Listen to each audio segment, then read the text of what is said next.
Zotz. Oh no, Zotz in the background. Little buddy. He's like, I must follow. I must know what's going on. It's funny that he's the only one that's belled. Yeah, because he's a menace. A cute little menace. Yes. Okay. Let me get the intro up here. No, that's not what I wanted. Okay, there we go. All right, let's do this. Whew.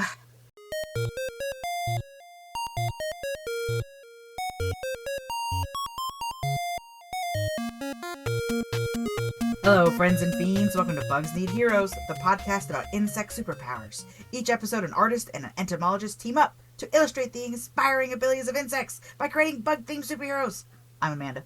I'm Kelly. Producer Derek is actually not here. He's stepped Producer out. Derek and he left. Producer Derek is also here. Before we get started creating this bug-inspired hero, what's bugging you, Kelly? So we took my boy Finn in for a vet visit, just a little checkup. Phineas K. Zimmerman. I don't know what his real name is. We call him Phineas P. Gubbins, actually, but it is it is a whole name. Separate last name. His last name is Zimmerman, though, when we go to the vet, and he needs like a little bit of calm down medicine for when he's in the car because he gets He's got pissed. He just yells. He's a very yow, yeah. yow, He's a very yelly cat. yow. I think he's a Bombay, and they're like chatty and bossy, and that's Oh. Finn. But if we give him a little bit of gabapentin, he relaxes in the car. Otherwise, he's just behind Gabapentin. me One of yelling. those things I hear about a lot these Yeah. days. I feel like everyone and their mom is And on Big gabapentin. kitty, I guess. Yeah. But so we had to take him. The vet's like, oh, we haven't seen him in a while. Let's just do a checkup before I give you a new prescription. And we barely use the gabapentin. We use it like twice a year anyway. But so we get in there, and Finn has a heart problem.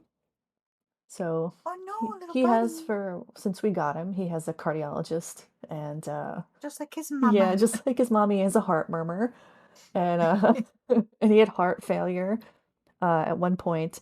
But the vet, This guy is going through he's it. gone through a lot. No legs, no eye, heart. Well, 3 legs, 1 eye. He's not like a little grubby grub on the ground. Just inching along like a caterpillar. But good news is the vet says he thinks his heart murmur is so like under control that we probably don't have to give him heart medicine anymore. And he hates his heart medicine, so yeah. What cat likes taking Yeah. pills, all right? This is like liquid, and you put it in a syringe and shoot it into his mouth, which he also hates. It's not fun. Yeah. There's no good way to give medicine to a No. cat. But the vet is optimistic and said we should bring him back to his cardiologist and have a full checkup and see if they agree with him. So that's good. We're excited to do that in the new year after we get back from vacation. But the slightly bad news, and I knew this going in, my boy is a tank. He's a bowling ball. He's a big fatter. He's 15.2 pounds. And he's missing a whole leg. So yeah, imagine how heavy he'd be if he had another pound of leg on him. like a whole back leg, which is like the bigger. Yeah. So the vet was like, he was trying to be nice about it. He's like, oh, he's a real big boy. You got a big boy here. He's trying to nicely tell you, hey, you got a big fatty on your hands. Big here. fatso. So he was like, we gotta, lose a few pounds. And I said, yeah, I know we gotta do that. But what's weird is he's not food motivated. He doesn't like treats. He only likes churu, and they only get churu like once every 2 months or something. We don't really give them that. It's kind of annoying to deal with, and Darcy steals it all anyway. So even when they get I don't like the smell. Yeah, even when they get churu, Darcy eats most of it. He used to free feed. So we used to let them free feed until Darcy would also grab the kibble and then throw up because he eats too fast. So we stopped that. I think he got fat from the free feeding. And now that he's not free feeding, he's probably already losing some weight. I think he was bigger than 15.2 at one point. So yeah, we're going to regulate what he eats now for real. and Yeah. measure it out for what a 12-pound cat should be eating. That's what the vet said. He's like, measured out for a 12-pound He's cat. And then yeah. what I don't like is the vet said he should be hungry. I feel weird about that. I don't want my cat to be Mm, hungry. I don't know. But I think he means he should be food motivated a little bit, and he's right. not. At least a little. Yeah. He should be coming when he hears the kibble hit the Yeah, he dish doesn't care about it. in the morning. Yeah. Right. So that's what's bugging me is one, I'm really happy that my boy is probably so much better now that we can get him off this heart meds, which means Yeah. I worry all the time. I'm like, oh, if we stress him out, is he gonna have a little cat heart attack or something? And I do, I worry. So yeah. And then he's fat, so we You have to think he'd deal with be that. you think he'd be less fat if he had the other leg so he could run I around think more? I asked the vet about that, and he said Uh-huh. exercise is not gonna make him, Leg dependent. yeah, like fat or not. Because I told him, I go, he likes to play, but he gets tired Mm, pretty quick, right. um, because he can't move as well as other cats. But Hmm. yeah, I mean, I don't know. The vet knows what's best. I guess the old Yeah. calories in, calories out. Like that Twinkie experiment. Yeah. Hmm. Hmm.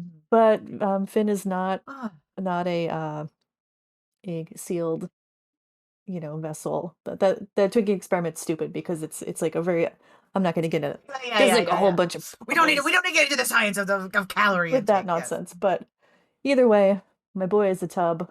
We gotta slim him down a little bit. Gotta give him less lasagnas. He also doesn't eat people food. He doesn't want people food. He doesn't see people food as food. So I just Maybe don't get maybe it. he just has a fat soul and Is it's that a thing? expressing itself. It's like, oh yeah, yeah, you could have a fat soul for sure. You heard a big bone. To the next step down is That's fat so. souled. Just kind of a fatty Oh, my fat souled boy. I love him so much. I couldn't stop kissing him at the vet because he was really, because he hates yeah, he it. was so stressed. So I just kept leaning down and kissing his head and telling him he's being a very good boy. I'm worried the vet thinks I'm crazy, but I Yeah, love my pet. yeah. I just want him to be happy.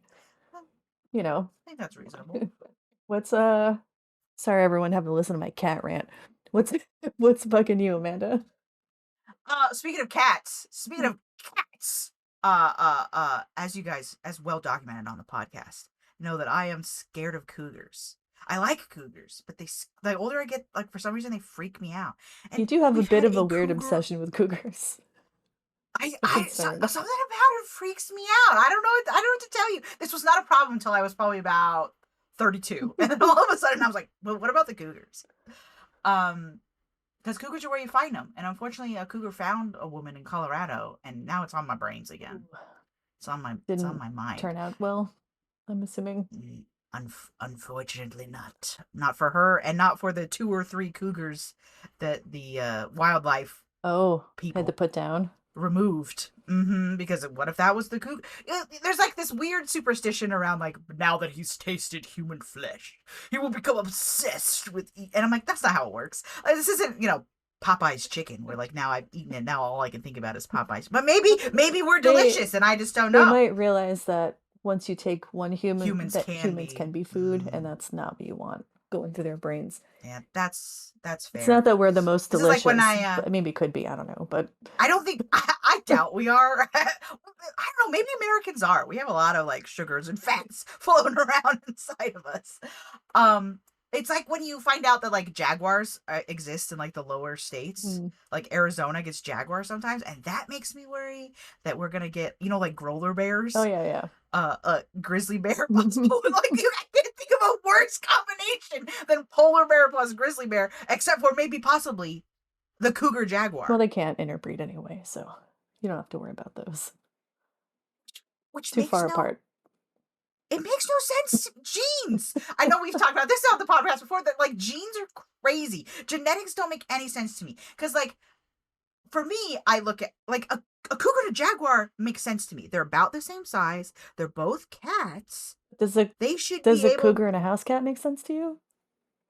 No, no, it Or doesn't. But they're very different size, well, and what about a Great Dane and a they look Chihuahua? different. I would argue that doesn't make sense, and yet I know But it it works. works, yeah. Right? This is like a donkey and a horse. are two very distinct creatures in my mind. A donkey's like fuzzier, they got like the shorter mane, they have a totally different tail setup. Big old face. That's a donkey. And they make a different sound also. And then horses, tall, sleek, beautiful, majestic.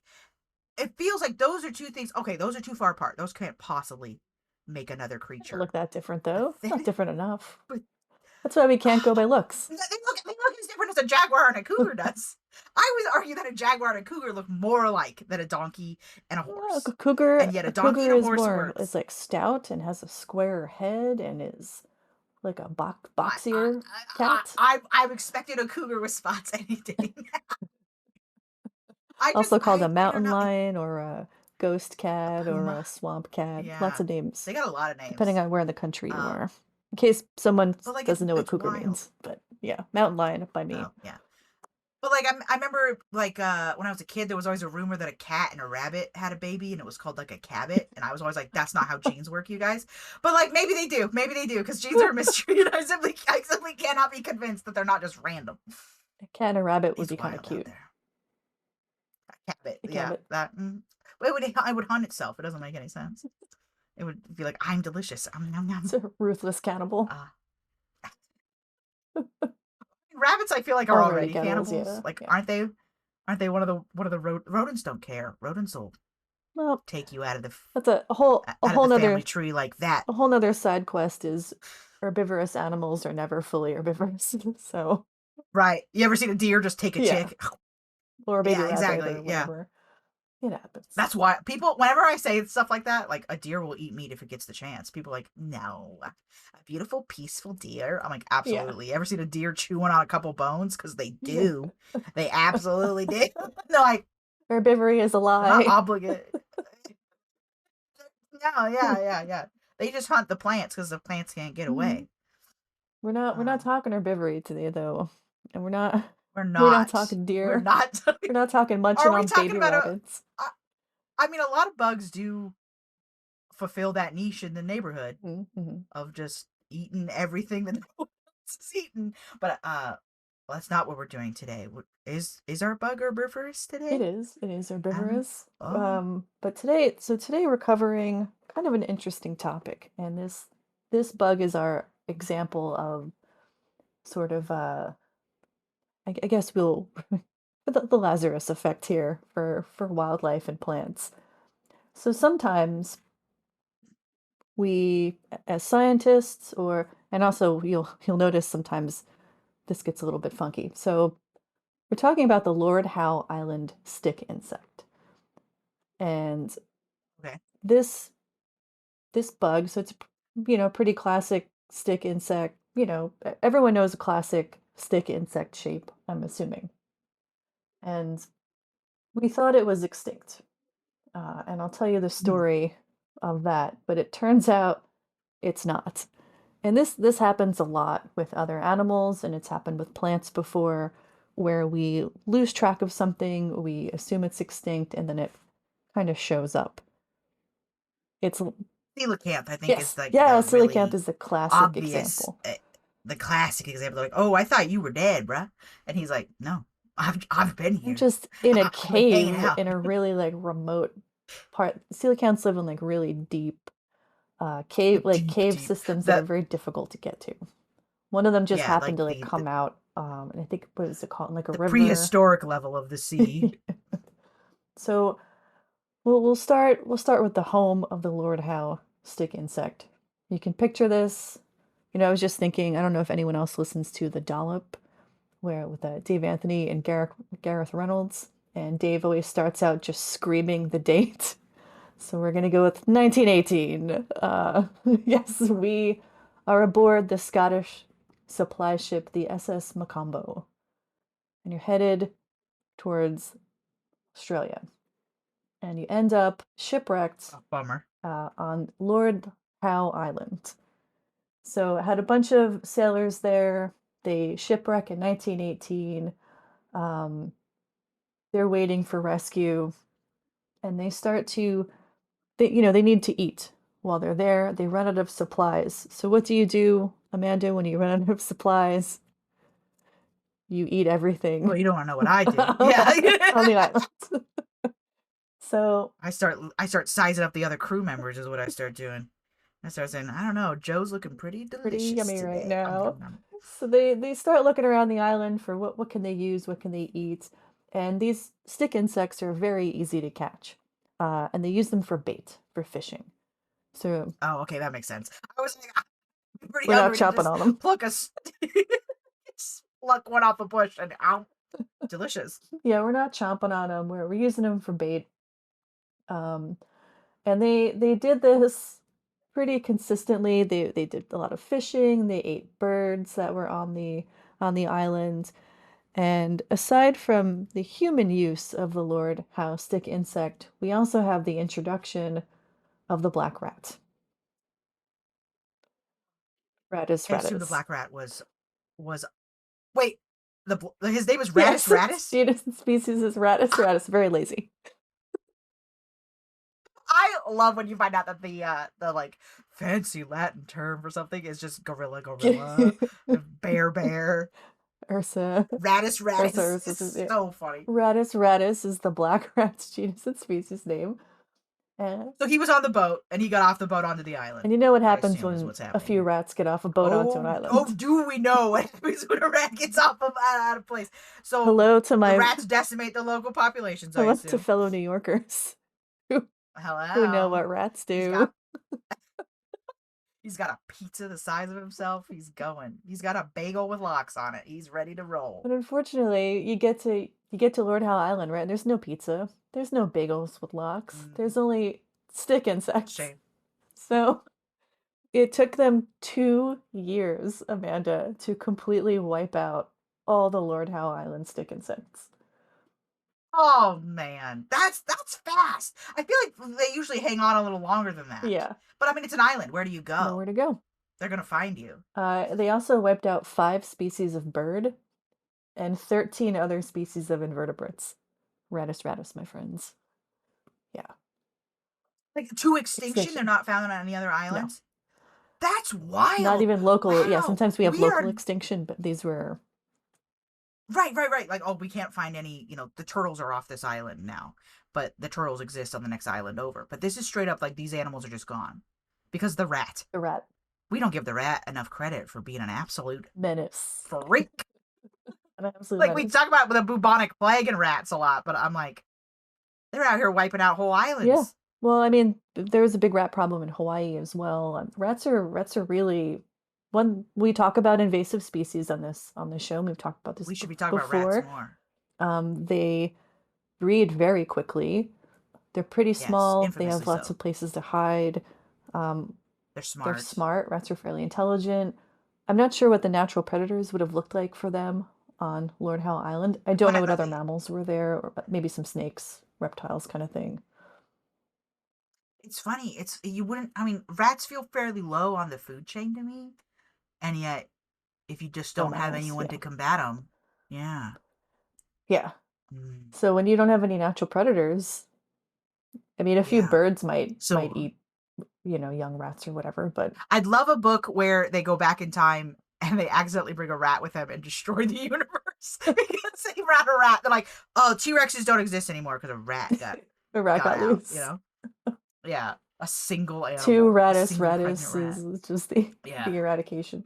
Yeah, it's absolutely insane that all it took one shipwreck, a few hungry sailors, and some rats, and in 2 years, Noah's Ark must have been just completely overrun by the. how It's like, get us off this boat. the physics alone of Noah's Ark is a little insane. But We don't need to get into all that. so That's wild. yeah, so by 1920, no more Lord Howe Island insects. Lots of absolute carnage happened to that poor little island. But there's hope. So in 2001, on Ball's Pyramid, which is a great name for anything. Yeah, Okay, so hold on. Go back. When did the rats eat all of the 1920. delicious 1920? Okay, so a 1920 full extinction. 80 years Yes. later. 80 years later, Fast forward to 2001, not even on Lord Howe Island, but on a little volcanic outcrop about 23 kilometers off the coast, we find a tiny population. Oh, I believe Derek has put a photo of these guys for you in the Discord. Oh yeah, let me look here. Look at that guy. Well, he's not as sticky as I was It's like a imagining. little He's thick. kind of more. Yeah, he's like more of a thick. More if you took an oil beetle and you Yeah. stretched Yeah. him out. So they're called tree lobsters is their other common name. I can see that, especially if I was eating them because I was Starving. desperate to eat anything. Yeah, they're okay. So they're Well, like we'll share a photo, listeners, on the palmy social sized, media. Yeah, about palm size. and I would say about as thick as your ring finger, maybe a little less, maybe thick yeah, as a pinky. a little bit. He looks juicy. I'm not gonna deny that They, if I did find this guy, I'd use him as bait yeah, for they were sure. used as bait for fishing. I don't But think if it they didn't ate work, them. I think it'd be pretty desperate to pop one of those in your mouth. they call them tree lobsters. Yeah. Okay, I guess. Yeah. All right. All right. Well, Okay. So they're. imagine you're coming from Scotland. Uh, Oh you yeah, that's a know, good point. They don't got a lot of bugs there. Too cold. it's shaped very differently. Um, in the UK and Scotland, there are no native stick insects to that part of the That makes world. sense. So yeah, you're gonna come down. Some like there might be some invasive populations now, but we don't have uh, endemic populations of stick insects in the United Kingdom. Uh, Mm, Especially Scotland is like very quite cold and it's a lot of flies and rainy. stuff in the north. A lot of Yeah. moors. A lot of So brooding you're while staring at the you're a sea. Scottish sailor. You come down to this island. You don't know what the heck this thing is. So yeah, I think tree lobster Mm, is fine. It's a fine description.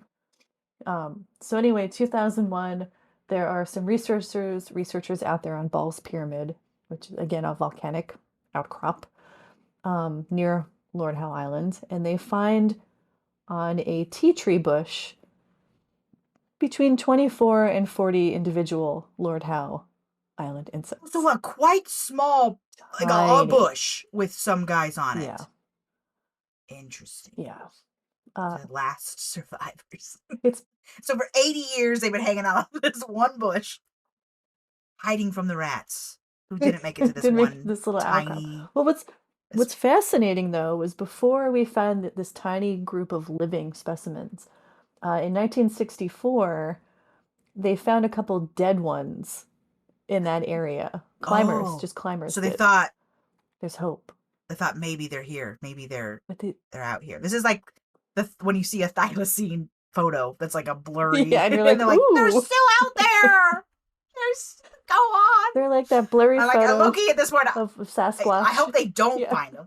Yeah, blurry. Yeah, they're like just enough to make them true believers still. But this was like physical Physical evidence. They evidence found in like, 1964 of dead ones but if they were dead at one point, they were alive. alive. But incredible that no one found anything living till 2001.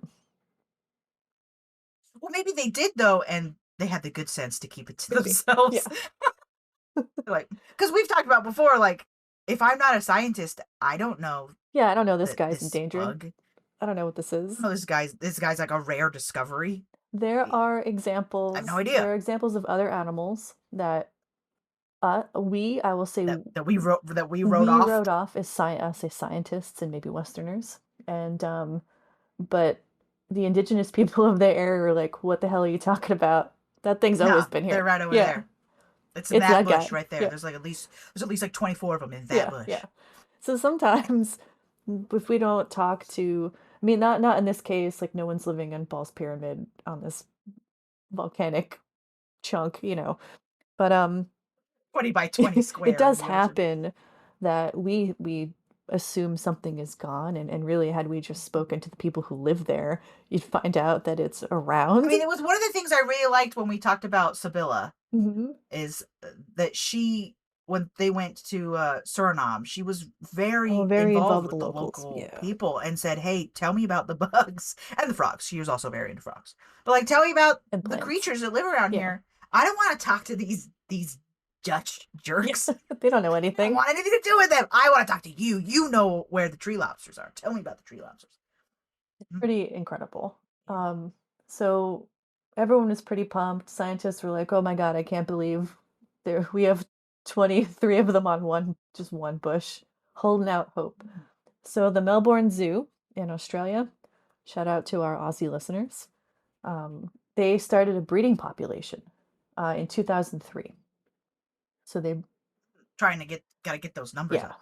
Them rookie because numbers. these are at least at around this time, and maybe still, these are one of the most endangered insects on the planet. Well, I mean, when you're down to like 24 to I think under Yeah, 50, we'll say under 20, 50. 23 to That's 30. the Yeah, cusp. I mean, that's as good as gone in so many yeah. animals.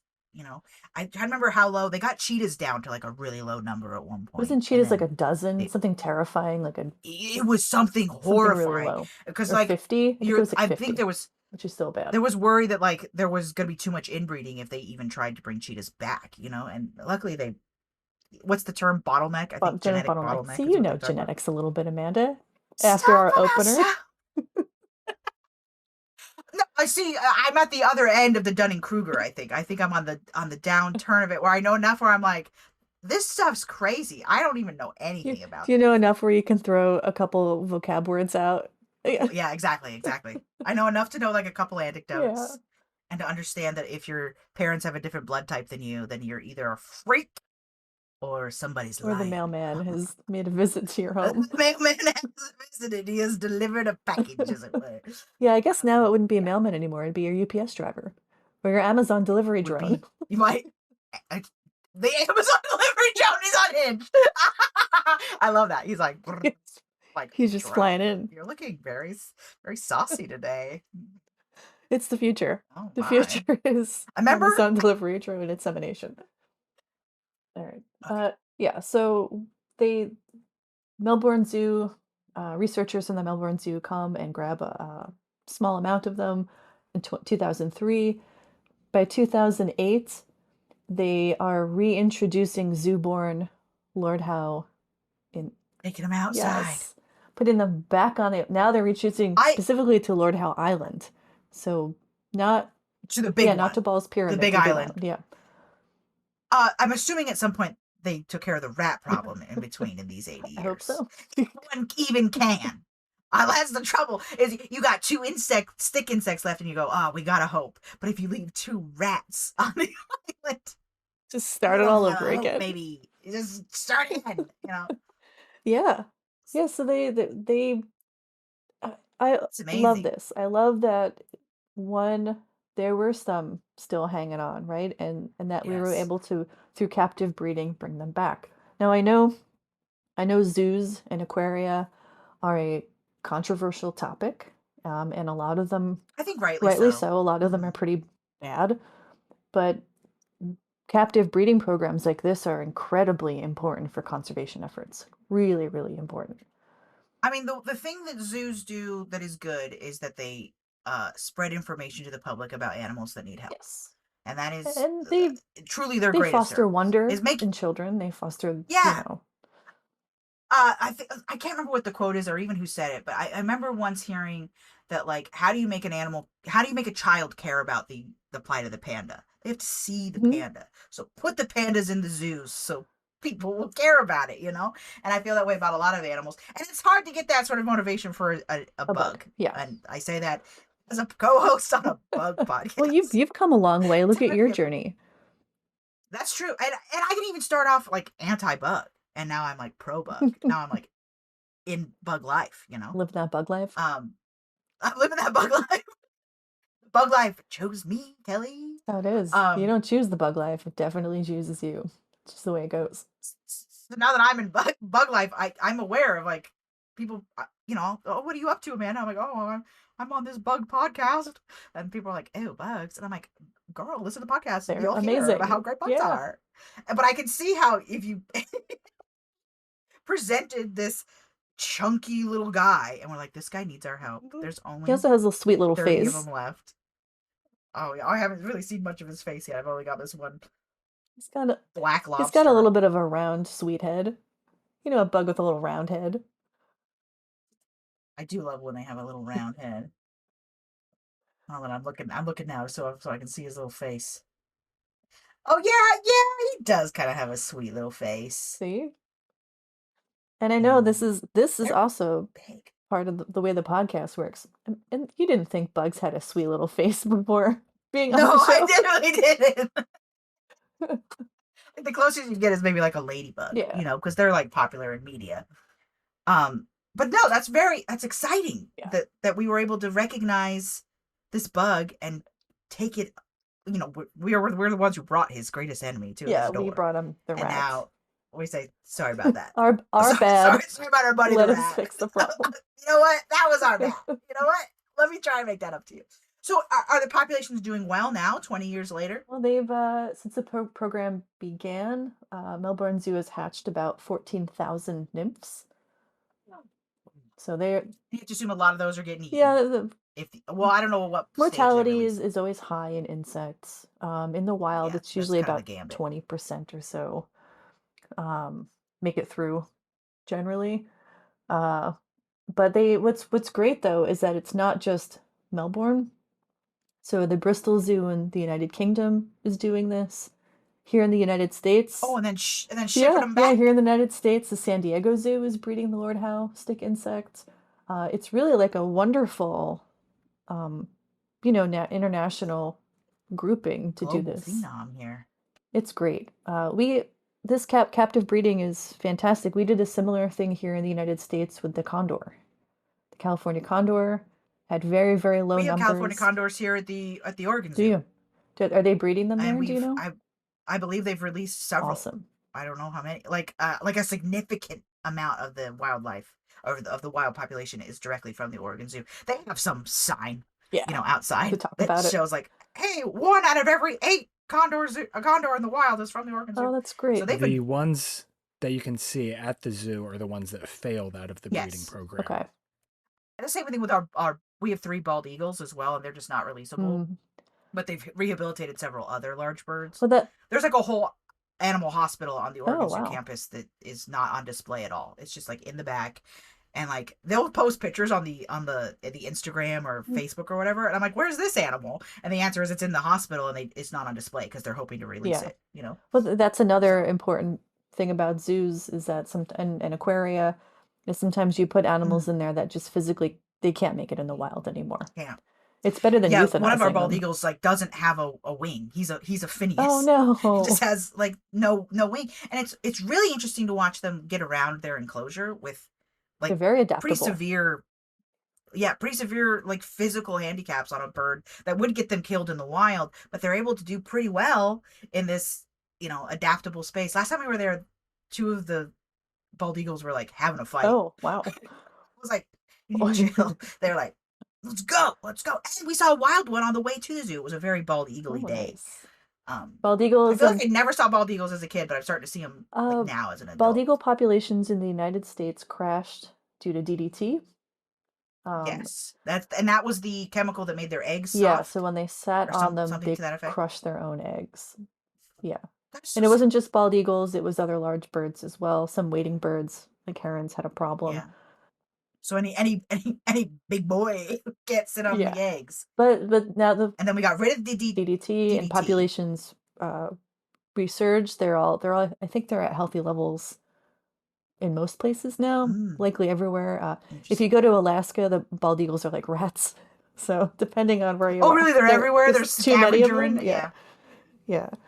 So, but People always have problem with like the T-Rex as a scavenger. I'm like, yeah, like a bald eagle. bald eagles will steal food from each other and other birds, and yeah.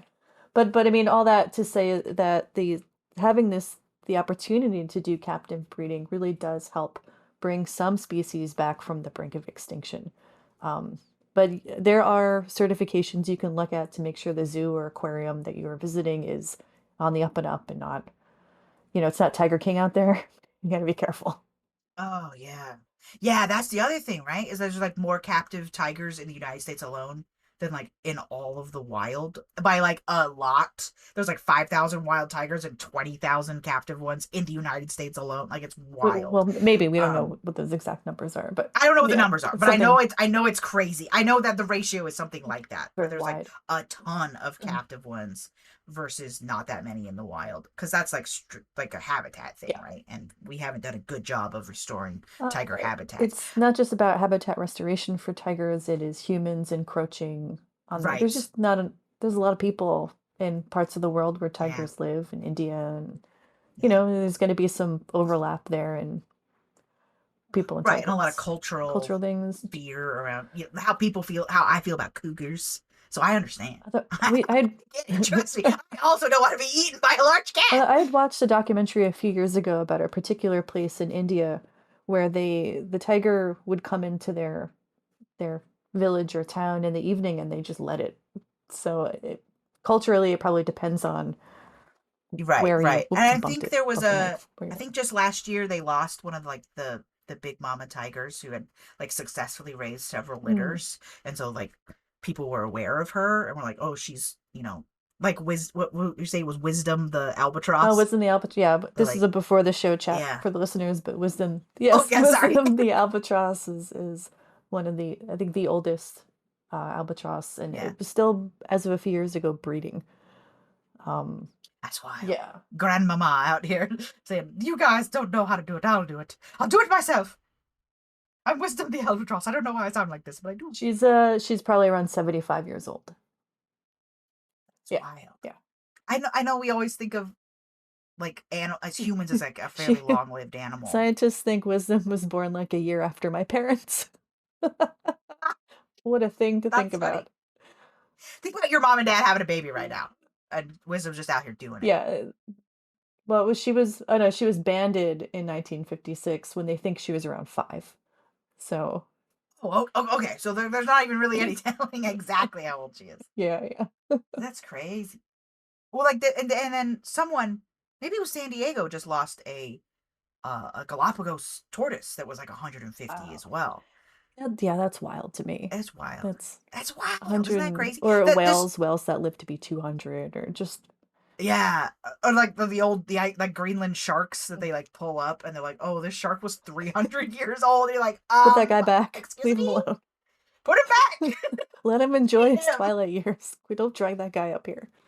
Put him down. Back Yeah, to the water. and I think I've said before, like the mythology of the lobster will live forever if as long as it molts correctly. Yeah, we're still not sure if that's real or not. Not sure if that's I'm never true, gonna check it either. but I'm never gonna really fact check you on I that. want to know. I want to believe You'll in the mythology of the you'll have to lobster. And fact this check guy, the yourself. tree lobster, is full on Lazarus and too. He's like, They don't you live thought as I was long. gone, but you're right. These guys might live a couple years. They're Yeah. not. But we thought he was gone, and he was not He was gone. not He's gone. still here. But it's incredible. So, like I said, this happens sometimes. I think it's incredible that we were able to restore populations. For listeners who don't know, if you go to our website, we have a whole thing of my written up show notes. They're like Kelly's field notes.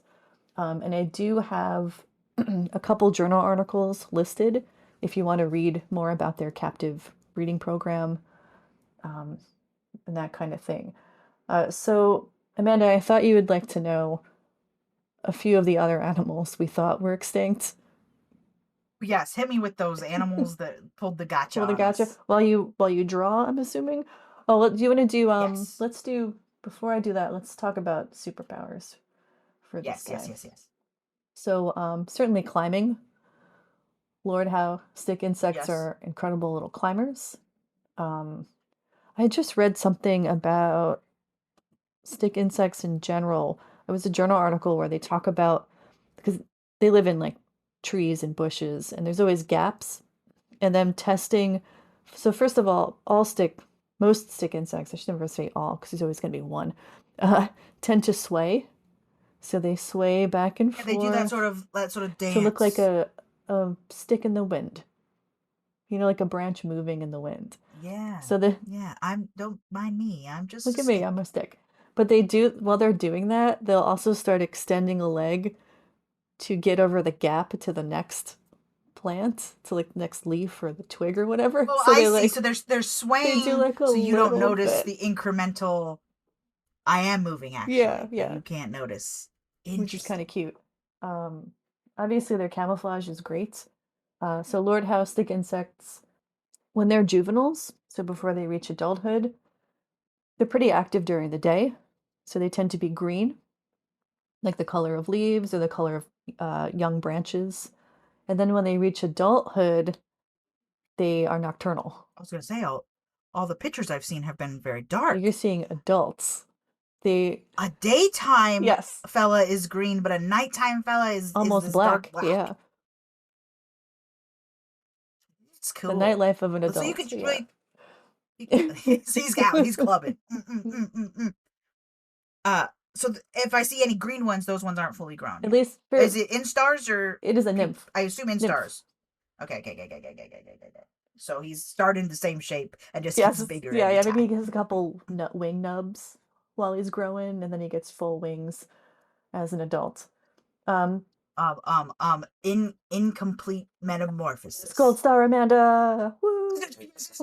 Gold Star for any listeners who also got that like halfway So through. we're like, Amanda, say Say it, incomplete Amanda. Yeah. metamorphosis, Amanda. Amanda. Yeah, I love giving out gold stars. If we ever do a live show, I should just bring a packet of gold star stickers. You absolutely should. I would love it if we did a live show. I've said before, I think we should do a live show where With we you design a drawing. bug for the air. Yeah, it's like live on the projector. Like I'm a teacher in 1994. We'll get a That'd be projector great. and some dry erase We'd markers. have to figure out where our largest audience is and see if they'd be willing to come Yeah. to a show. But so yeah, so they Listeners, please start writing into your local con. Hey, Dragon Con, you gotta let where Bugs are Need you? Heroes in. Yeah, where would you like us to try to do a live show? Comic Cons are the way to go for us. But If ESA will pay for us to come, we'll be there. oh boy. Yeah, or I guess we could Oh, start with a here's a live picture. Here's a stream. picture. Do you see a I yummy? found. Yes. I'm about to copy it so I can send it to you. Oh, there we go. So this they have a little guy who's green, Yeah, look at him. and then the big guy who's more brown in this picture. Quite So like branch colored too on the yes, very branchy. I'd love to know what the bush they live on looks like because I bet it's like this. I bet it looks exactly like this. I love the look at the antennae on the little guy.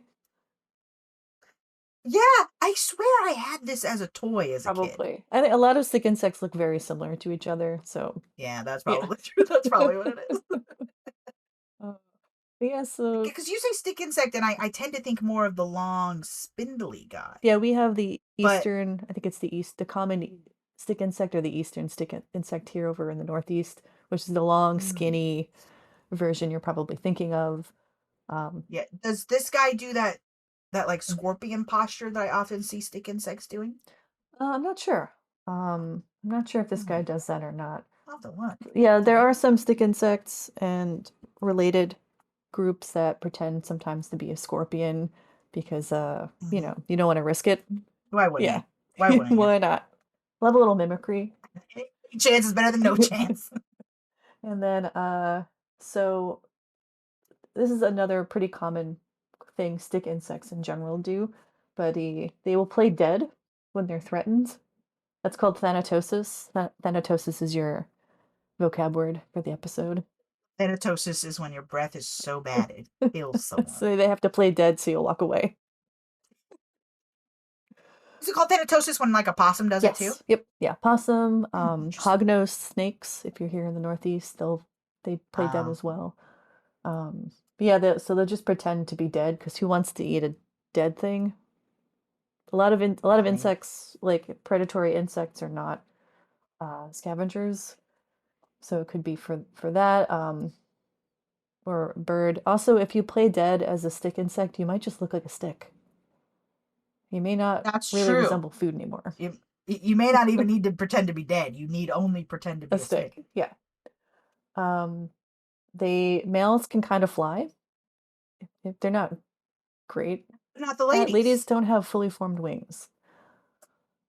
So Interesting. ladies got to be big too. You got to carry eggs in your abdomen. So Oh, she's bigger than him? Yes, they are sexually We've seen that dimorphic, before, so where she's a yeah, little bit she's big. significantly bigger than him. And yeah, so that I think those are the superpowers that I wanted to convey. Also, I would say coming back from the dead is a pretty good superpower. Uh, so what I'm about to say might be a little bit out of pocket, but Admiral Howe, for whom the islands are Yes, named, please tell every us. picture of him, he looks like he's on death's door. He looks absolutely miserable in every single portrait. And I'm like, bro, did you look like this for real, or did you just hate having your picture It's taken? me. Because It's me, buddy. I get it. me, like, let me show you his official portrait. Like, this is his most well-known.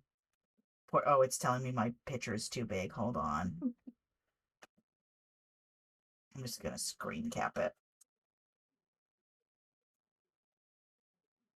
You see You all see all my your tabs? nasty little tabs. You see all my nasty little tabs. I'm gonna tell the listeners what tabs you got open right now. It's Um, but like he just looks like oh, he sat for this for he looks hours, looking unhappy. like that. He looks, and every picture of him looks He's like got this. some Every little bit of a single George one. Washington wig going on situation. Yes. So funny that you mentioned my boy George. He Admiral Howe. Okay, how do I? There are two Howes. There's actually three Howe brothers, Oh, but the okay. two that get discussed are Admiral Howe and Sir William Howe, and they are both big players in the early days of the Revolutionary War. Um, in fact, they there's a lot of talk about whether the Howe brothers even wanted to be at the war because they were sympathetic to the American cause. Which I think is ultimately why they both get sent home in about 77, 78. But shout out to Admiral Howe, you may recognize from hit Broadway musical Oh, Hamilton. He's really? mentioned in Hamilton. Okay. This is the British Admiral Howe has troops on the water, 32,000 troops in New York Harbor. Okay. So this is that Howe. And I gotta say, he gets treated unfairly in a lot of representations of him because they kind of, so there's, like I said, there's two Howe brothers that play a big part in the Revolutionary War, and they often get combined into one Howe brother. Oh, that's I get it, rude. just because, Yeah. like, Well, which you Howe know, brother is the island named after? Admiral Howe. Admiral. So Okay. this is Richard. Okay. Because he went on to like do a lot of he kept his naval career Mhm. going post Revolutionary War. So there's a lot of stuff named after him, actually, like a lot of stuff. But yeah, he often gets portrayed as like a villain in a lot of stuff, which I think is unfair because like he was just doing his job as like admiral for the British Crown, but he like we know that their brother at least like wrote papers that was like, hey, the colonists are being treated unfairly, and by all accounts, it sounds like all that was a sentiment shared by all the Howe brothers. Was like, I don't think we should be They doing weren't this. into it. Yeah. They weren't into it, and they leave pretty early. The Revolutionary War goes on for a while without Wow. them. They're like, So they just bye. return home to England. They don't stay and. No. Okay. They the one that we're talking about goes on to explore around because he's I remember correctly, he's a viscount, but he might actually be an earl. Now I'm gonna Do you know the look. difference? Because I don't. Oh, okay. So an earl is higher Okay. up. Okay. An earl is likely that you have a member of your family that is royalty. Oh, okay. That's cool. A lot of times an earl shows up because your mom was royalty, but she can't pass down any sort of Mm-hmm. Yeah, because she's royal lineage. a woman. Because she's just Some lady. woman. Yeah. And so, like, her kids will get... So an Oh, earldom okay. has to be... they call it created, when they create a title for you. The crown makes you a title, and earl is one of those titles that they grant to royal family members who are not in the direct line of succession a lot. Duke is also one of those. So, like, the brother of a king will often be a duke. Well, Or, like Harry is a duke, right? Is he a yes, duke? Harry is a duke. His brother is the prince. His brother is also a duke because of, like, how it works. Yeah. Because what's his name is king right now, I guess. So yes, Charles Charles, is king. yeah. pay attention. For I'm so bad at you, this. Yeah.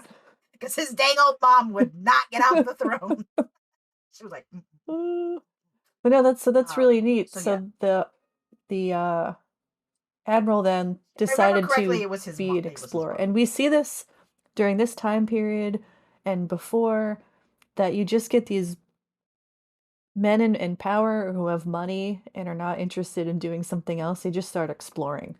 And I'll put in air quotes, Start going. discovering places. Because usually people are already there. I've discovered your house. Pardon me? It's like I've discovered the I believe bodega you'll down the find I street discovered. because I went there. Exactly. I discovered this.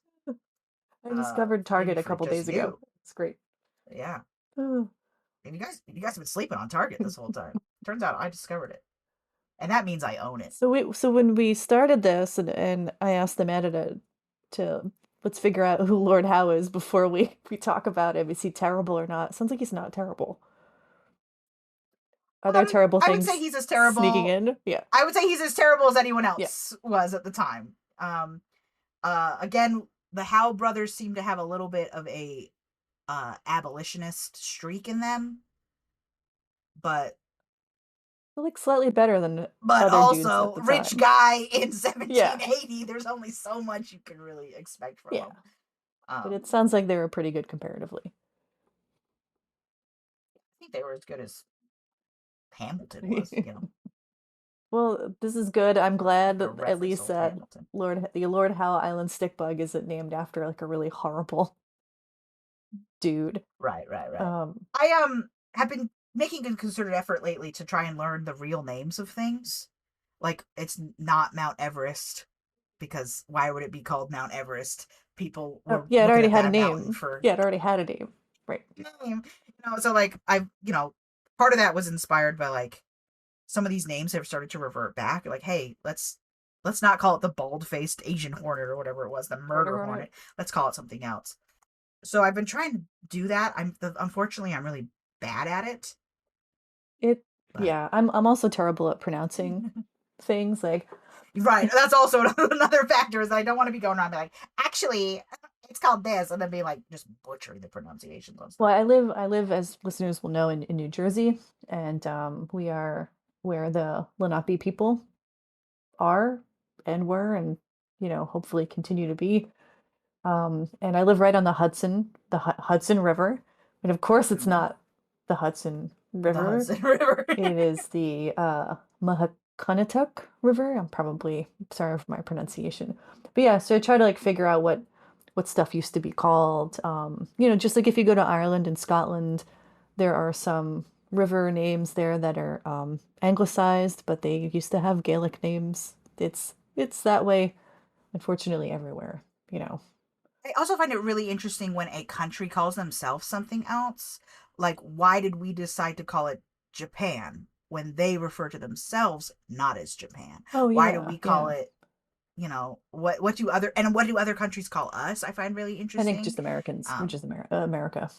Yeah, well, but we're so late in the game, right? We're so late in the name game of like, why did the Dutch show up at a place and be like, this is called this now, and we're like, hey, we have a name already. You need to chill it. That's just how it goes. I find that stuff really interesting too. But I guess all that's for a history podcast.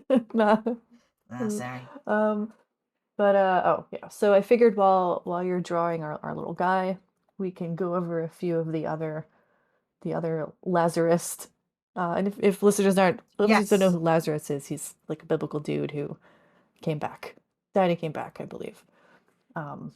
He died, and we don't need to get in the whole thing there. Basically, Jesus was like, hey bro, you're gonna die. And Lazarus was like, what? And then he died. And people were like, Jesus, you just let him die? And Lazarus' sister specifically were like, can you do something? What the heck, man? Can you do something about this? And Jesus was like, I told him. I know.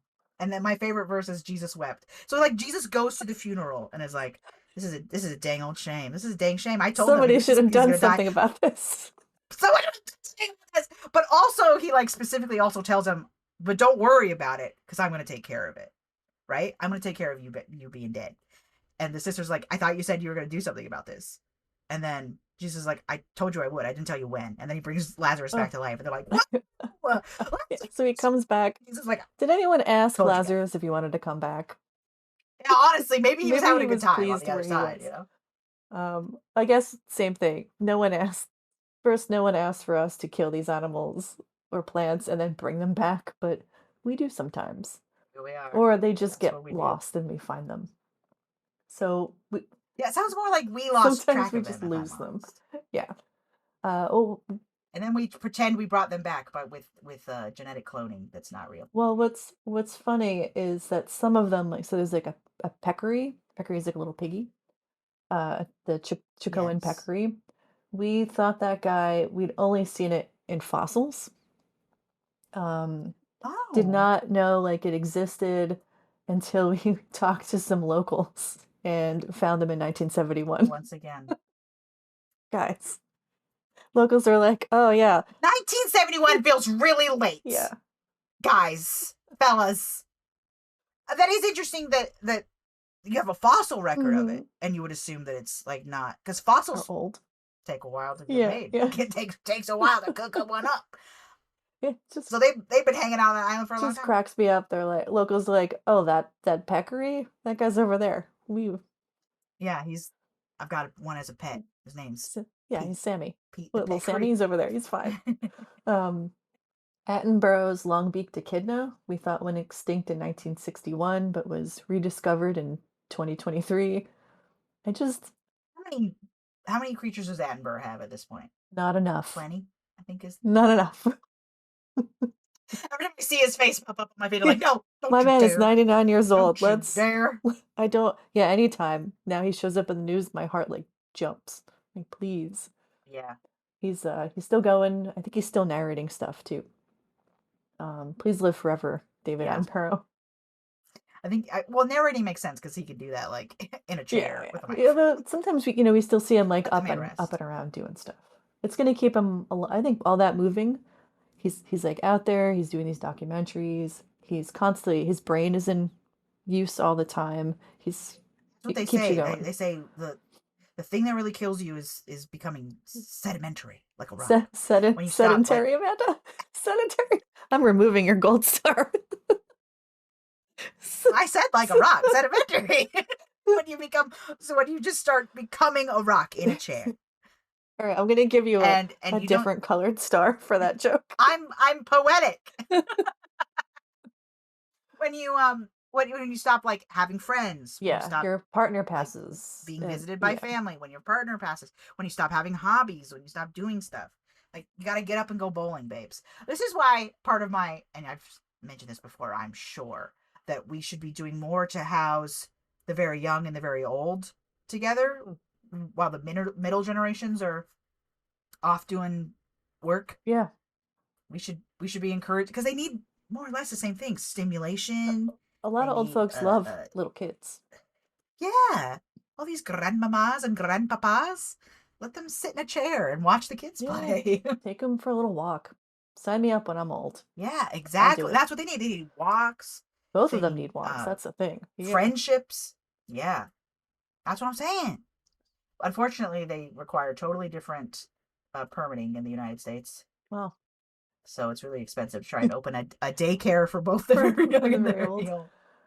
But I think you could do it. You could open two buildings, and then you had a shared park in between. Oh, that'd be nice. Yeah, and then they're both out there enjoying the park. They could run as two separate facilities, but then during the day, they could be like, "Hey, we're going out to the park. You guys new job for you, Amanda? Entrepreneur? Mm-hmm. We're gonna have a petting zoo today. Get the old people and the young people out there. Well, on my on campus where I work, they bring in dogs around midterms and finals for little mental health refresh. Yeah, same thing. All right, looking at the list. I'm spending too much time on this costume. This is a great name. The terror skink. I love it. Thought extinct. Terror skink.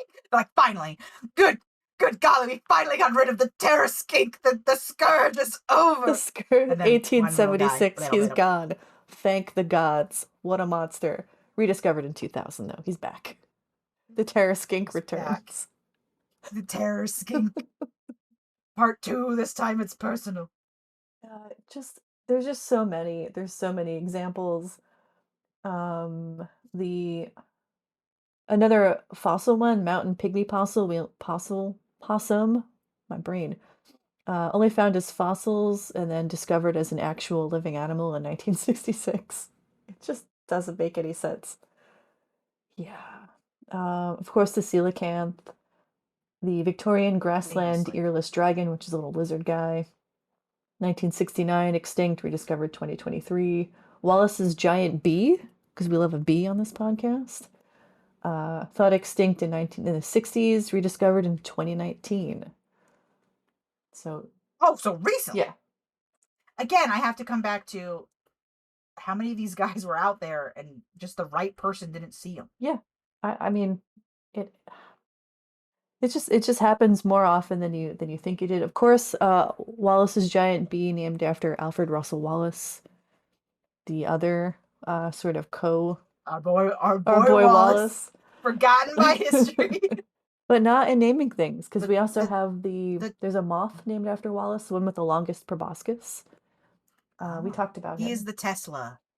the Tesla of genetics. The Tesla to Darwin's Edison. Yeah, correct. Oh, Alfred. ARW out there, not getting the recognition he deserves. He needs a hit musical. Yeah, where's our Alfred? Where's our hit musical? Where's our Wallace musical? I would love for it to become a thing of like, hey, I think this guy deserves more historical recognition. Let's make a hit musical about him. Let's do it. And it's like, because it really worked wonders for old Hamilton. Yeah, still not a great guy, but it happens.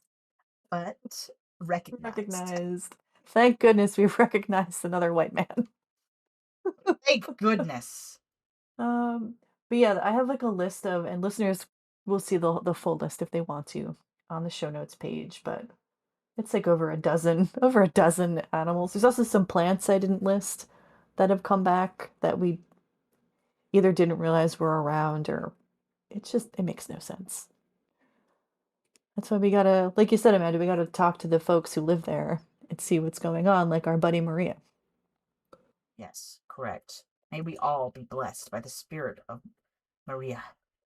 So what are your thoughts on, one, before I ask you about the drawing, because I see you're doodling right now, how do you feel about this topic and the Lazarus effect with plants and animals? It's really interesting. I think it really shows maybe the hubris of man that we both destroy and then assume that we've destroyed, maybe a little bit. We're like, we did it. We wiped him out. We're such losers. And then being like, everyone, then later being like, oh, no, we didn't. We didn't do as good a job as we thought at being bad. I think that's maybe a little hopeful. Again, we referenced the thylacine earlier, the Tasmanian tiger. Mm-hmm. The people really want to people want it to be out alive. I want it to be alive. It'd be incredible. They want it to be out there. I want it to be out there. I don't think it is, but I want it to be, if that makes sense. And part of me wants to say, oh, surely we'd seen it by now if it was. But then you read off this list wait a minute. Of creatures that were gone for like 100 years, and they're like, just kidding, I was here the whole time. But I think the thylacine's known enough that the right people would be like, hey, I saw him.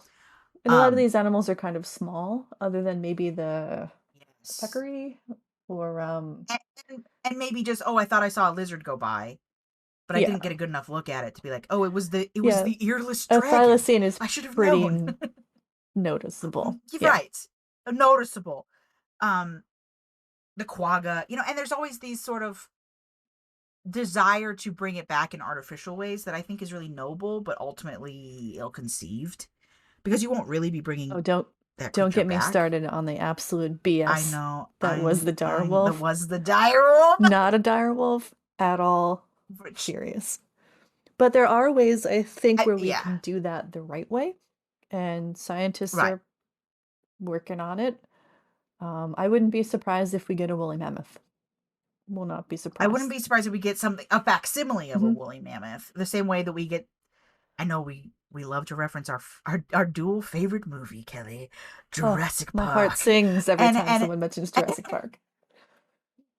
How those were those weren't really dinosaurs because they had to fill in all these gaps in the DNA code. They were just facsimiles of Right. dinosaurs. And that's how I feel about the woolly mammoth. I think you'll get a facsimile of it. Facsimile. They're also There's working on the also aurochs in Northern Europe right. right now, which is pretty cool. That'd be cool. I'd be cool. I'd be into aurochs. But like part of that also I think is those animals still exist in some form. Like their niche that they fulfilled still exists by an animal that's pretty Well, close to it, we if that had makes sense. we had an auroch until like 1620 something, 27, 1627, I think. Mm. So they're not quite Okay. as gone. They're not a woolly Yeah, mammoth, yeah. yeah. Uh, But like a woolly mammoth is very different. I don't want to sound like a jerk, but they're very different from an elephant.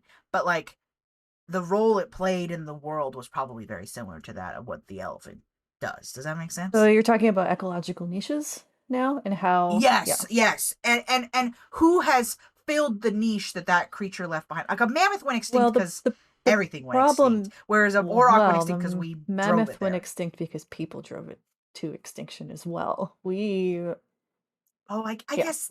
But so when you're Yeah, I guess talking you're right. about ecological, We course predated yes, it to death. when you're talking about ecological niches, so animals like the auroch and the mammoth, large herbivorous ungulates. These are like big megafauna. And the same thing when we think about bison in Western United States. They Right. fulfill a very particular role of aerating the soil, of providing nutrients to the soil. They keep certain plants down to allow the growth of other plants.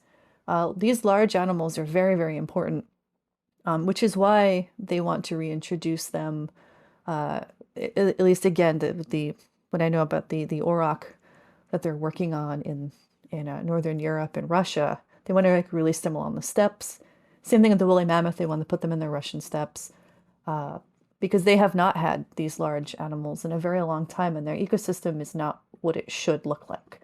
So, Right. I guess that's yeah, I I think think that's that's what my you're going point. for. It's like if we're going to reintroduce these animals into the world, do we have a place to put Hmm. them that Yeah, makes sense?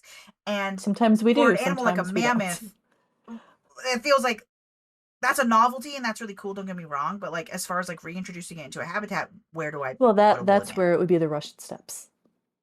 Yeah, Right. And then not North America. We don't have room for that right. here. Yeah. We don't have a nice chilled climate for that beautiful Maybe beast. the upper regions of Canada would be good. Mm-hmm. They're similar to sort of similar to the I just steppes. I guess part of me just feels like has the ecological system moved on from the mammoth, whereas uh a dodo, we drove it to extinction fairly Recently, yeah. recently, um and the trees it lived on still exist, right? So like you could reintroduce the dodo and have somewhere to go.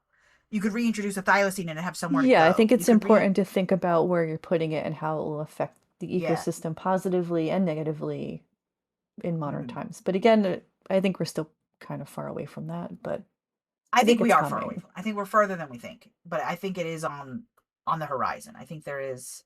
I'm sure there's people out there who are like, no, we're so much closer than I you think they're think, and then pretty there's us who are like, I don't think we're close that with close. auroch, and that's because they're cows. You know, like Right. Yeah, exactly. Well, I guess that's what because that all the mammoth talk is talking about like getting the that's genome of very a mammoth and difficult. Yeah, it's much more difficult. yeah, And then finding it and trying to put it into a an modern animal to carry the animal. yeah. It's a Hmm. whole Like, thing. how do you get an elephant to give birth to a mammoth? That's really the question. And you're like, I don't know that an elephant can give birth to a mammoth. I think an elephant can give birth to a elephant with mammoth-like qualities to it. But I'd be happy to be proven Yeah. wrong, I guess. Yeah, this it's been an interesting conversation, I think, about That was conservation our and conversation yeah. around the dire wolf. Was like, this isn't a dire wolf. This is Oh, it's so far this is a from wolf with dire wolf-like qualities. it was so far from being a direwolf. I feel like they didn't even try to make it kind of like a direwolf, like at I all. think I At don't all. really I blame think them as I much as do. I blame No, I spin. blame them Okay, fair because enough. they lied. They lied. They Yeah, allowed the they did spin. They allowed the spin to happen. they manufactured the spin. Don't come at me, Fair enough. direwolf meanies.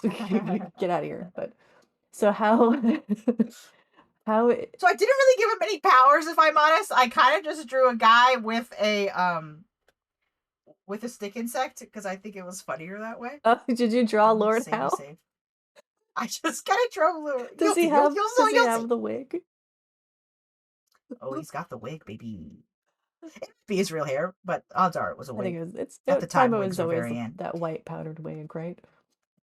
Well, the powder is to combat our favorite buddies. Oh, okay, lice and The the fleas. flea, the lice, and frankly, probably also the bed bugs. Mhm. How many legs would you give the Lord Howe Island stick I insect? think it's hard to coming back from the dead. I think of all the powers to have coming back. I mean, we say come back from the dead. He didn't really do There that. was like 30. We assigned that to him. But yeah, they were down really low, and good on them for being able to bounce back and being hardy enough to live in captivity, because not everyone can. Not everyone can Yeah, do I'm it. sorry we didn't even mention that. There are some animals and plants that you just cannot breed in captivity. It doesn't work. They just don't thrive. All right, so So here he is. oh, he's cute. Admiral Look at Howe. him. And in his hand, he has his little buddy, the Admiral Howe Stick Insect. The stick insect is like in a triumphant pose. It's me! I'm back. I'm back, baby! That's kind of the mood I was going for, where he's just like presenting him I as like it. we Yeah, did we it. got. This isn't about me, says Admiral Howe. This is about my This is little about buddy my here. pal, my little pal, the stick insect, who is adorable. The tree lobster. This is the tree lobster. I love I love it. I love this is also a little bit of a history lesson. This is a fun episode. A little bit of incorrect information from me Oh. about things I love. I'm sure. There's, look how sad he is. I clicked on the tab where he's sad again. He does look so sad, and It just like, bro, like how sad, how hangdog does he look in real life? That this is the idealized portrait of him that someone took. The world is not what Lord Howe wanted it to be. That's no. If he was an abolitionist and wanted the United States to be free, he's a sad guy. He's a sad guy over it. He's feeling too deeply. There he is. Love it. He's gonna go hang out in Jamaica after this. Did he go to Jamaica too? He went to Jamaica, fought in Jamaica. Wow. Did a lot of fighting in lots of places. Yeah, did a lot of stuff. Good old Admiral Howe here. Love it. And then eventually, I believe his title is still in service. It might not be, actually. I'd have to look. But he's buried in Holy Trinity Church along with everybody else. What a tale. Yeah. What a tale today. What a tale. And crossover with Bones, I believe. Because I believe that Howe, his brother, the one that they combine all the time, is a bad guy on the short-lived television show Sleepy Hollow. Really? If you remember, they did Sleepy Hollow. Yes, he's a bad guy in that. Because keep in mind that in Sleepy Hollow, Ichabod is a defector from the British Army into the American cause, right? Mm-hmm. Again, making Howe seem like a jerk. So he's a bad guy in that. And then Sleepy Hollow crosses over with Bones, if you remember. So which makes no sense. It makes no sense. Like of two, if I gave you two shows and said, do these two shows cross over? Sleepy Hollow and Bones would not be on that list. It makes no sense. So Stick Insect is gonna show up in an episode of Bones any day now. Right. Even though Bones has been off the air for years. Well, I loved it. I thought it was interesting. I would give the Lord Howe Stick Insect, I'm gonna give him a 5, I think. Yeah. 5. Yeah, that's fair. It's pretty reasonable. Yeah. He's cool. He's just doing a sticky thing. And he doesn't look much like a stick bug. I need to know more about stick bugs. About their what morphological like variability in stick bugs.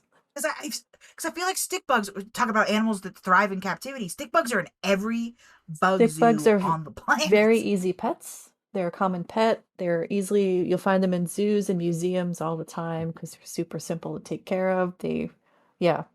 Pretty. All they need is a stick and some leaves, and they're happy. They're golden. Some water. Keep it moist. They probably enjoy to be misted. Oh yeah, they probably have to get one of those like tall terrariums that Oh are like yeah, it's yeah. misting at the top. That's what they want I to be love in. those. So, That's what they want to be. listeners, if you enjoyed this show, any other episodes, please rate us on the apps. It really helps on iTunes and Spotify. And share us with your friends. Write us a nice little comment. If you want to hear about a particular bug, email us at bugsneedheroes@gmail.com. I'm going to steal this from Amanda. We love you. If you've got 32,000 troops in the water, but they're all secretly stick bugs, let Let us us know. know.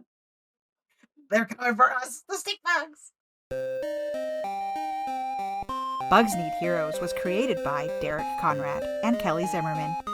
Hosted by Amanda Niday and Kelly Zimmerman. Bugs Need Heroes is produced and edited by Derek Conrad, with some assistance from Chelsea Bodden and a few cats. Character art is by Amanda Niday. Our music is Ladybug Castle by Roll Music. Got a bug question? Email us at bugsneedheroes@gmail.com.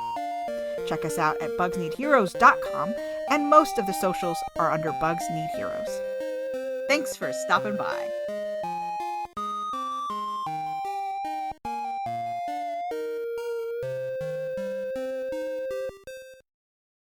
Oh no, that's the wrong button.